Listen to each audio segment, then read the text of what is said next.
Welcome to today's video guide. I'm so excited to turn this egg carton into just a visual work of art. So of course we're going to start by cutting up our little egg carton to the size that we want. You can see I actually started with scissors, but then quickly found out that they were kind of annoying to work with.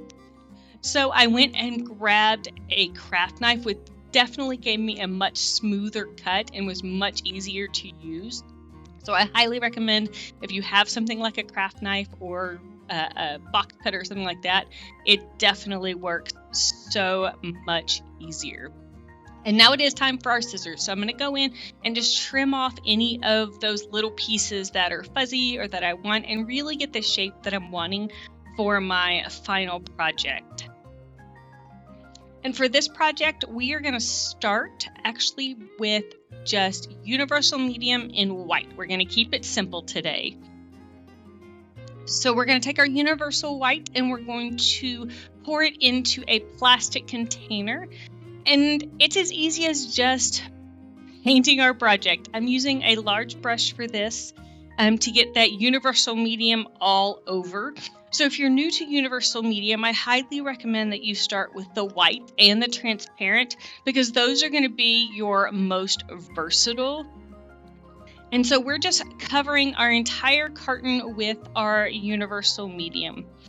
And you can see that I'm using this particular kind of egg carton that's called pulp. So it's not the plastic and it's not the foam. Since universal medium is specially designed to harden porous surfaces, you definitely want to use this type of egg carton as opposed to a different one in order to get the desired result from this particular project. Now, gloves are not necessary, but I know a lot of people just feel way more comfortable with them. So whatever makes you more comfortable and whatever makes you the most creative, go ahead and use them. I did put a piece of parchment underneath whenever I got ready to flip it over and work on the back, just because I knew I was going to be transferring it off of my desk for it to dry. So I wanted to make that transfer just a little bit easier. So like I said, I've used a 1-inch brush for most of this, but you can kind of see that I'm having a hard time with it really getting into some of those little nooks and crannies of the project. So I'm going to keep doing the best I can with this brush. But then here in a moment, you're going to see that I'm going to transfer and start using just a smaller brush to be able to get any places that I missed or any places that maybe my big brush can't quite get into. And it really is that easy. I'm just completely covering my project with my universal medium. And then once I'm done, I'm going to set it aside to dry. Depending on where you are, it can take a few hours to overnight. But step 1 is done and we're ready to move on to the next one. All right, so we're going to be learning 2 different techniques, but for both of them, we're going to be using the Powertex Easy Coat Matte. It is going to take any decoupage project to a whole new level. Here's a little tip. I like using these little condiment cups with lids for something like this because then I don't have to try to get the extras back in the bottle. So for the front and the back, we're actually going to be using tissue paper, but we really only need that top ply that has the colors on it. So do your best. It's hard. Sometimes it's a little difficult to get them apart. So we're going to take them apart, and they kind of peel after a little bit. And make sure you save that bottom piece. You can stamp on it to create your own tissue, or you can use it for texture. So with this particular style, I'm going to go in and I'm just going to cut out the different rose patterns, the different rose bushes that I like from this particular pattern.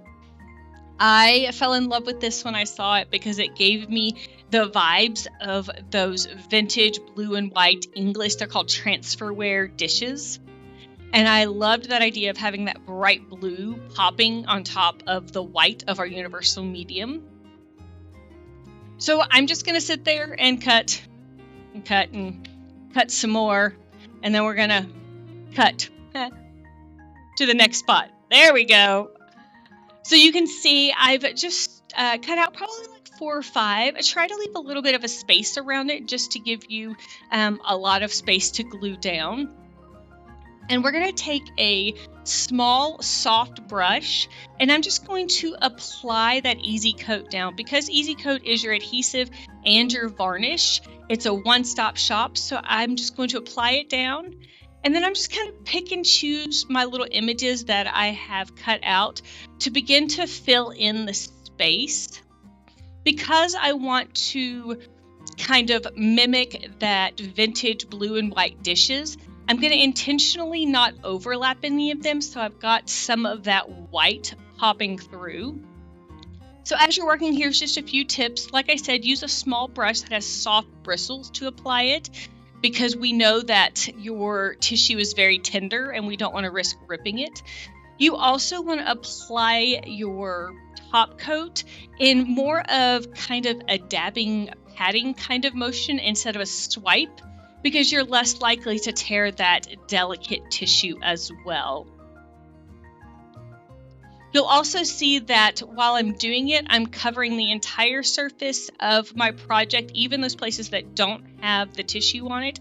And that's just so I end up with a cohesive finish when I'm done. And I just kept adding images as I went. Some of them I cut so they were a little bit smaller. Some of them I used the full image. This is really just a fun way of just compiling these images. I will say, make sure you're looking at this from all the different sides so you get a little blue and a little white from every angle that you are looking at. But yes, when I got done, I was so happy because it definitely gave me that vintage transferware blue and white English dish feel that I was definitely going for with this project. Technique number 2 is perfect if you have a tissue that has a busier pattern and you can't really cut out individual images. So this particular tissue is just a kind of a watercolor leaf technique. Now this, to me, kind of lends more towards what people would think as the traditional decoupage, where you're taking like bigger chunks and that kind of thing in order to cover your surface. So you're going to see I'm going to cover my entire surface with my Easy Coat. And before I did that, you will notice that I did separate my tissue again. So again, we're just dealing with that top portion that has the images. And I'm not even cutting it. I'm just going to tear big chunks and kind of manhandle it, woman-handle it, whatever you would like to call it, and just create my edges by pushing that tissue with my brush that has Easy Coat Medium on it. So you can actually see it's just the same as we did on the other side. We're just using bigger chunks. And as I'm working it, I'm tearing those smaller pieces with maybe a little bit of a straighter edge so that I can get a smooth edge and those aren't creeping over to the other side and they can't be seen with my blue image. I also noticed as I was kind of doing it that it was harder with those big pieces to get in those little small spaces or down in the cracks. So don't worry about if you can't do it. In the beginning, I highly recommend just going back and using a smaller piece, using your brush to push it down in there, just to fill in any of those spots that you might have missed. So I am incredibly excited with how this turned out. Love the blue. It gives me, like I said earlier, that kind of vintage blue and white transfer English dishware. And then the back is just for fun, for a pop of color. And I was thinking, what could I do with this? I love this idea of using it as a trinket tray for my jewelry. Or with Easter coming up, it's a perfect way to display your dyed eggs, your hard-boiled eggs, whatever eggs you might have. So what about you? What would you use this project for?